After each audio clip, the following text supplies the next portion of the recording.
Dr. Death? Really? What are all the crazy leftists out in Oakland County supposed to do now? If you haven't heard the news yet, everyone's favorite serial killer, Jack Kevorkian, is making headlines again. Only this time, he wants to run for Congress against Gary Peters. Now, you all remember Gary Peters. He's the liberal teacher from Central Michigan University who teaches one class a week, likes to harass conservative students, and is running for Congress miles away all at the same time. Yeah, that guy. Well, it looks like he's going to have to spend even more time away because there's another liberal in the race. Yep, Jack Kevorkian picked up all of his paperwork last week and he wants to run for Congress, which is going to be a little tricky, seeing as how he's a convicted murderer, he's on parole, and he can't even leave the state until about halfway through next year. But who cares? I mean, he wasn't allowed to kill all those people either, right?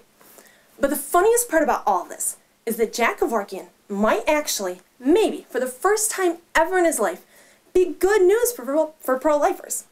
You see, instead of fighting to take away lives, he's going to be fighting to take away votes from a guy who supports assisted suicide, supports killing babies, and who is a lot more of an extremist than a lot of people think.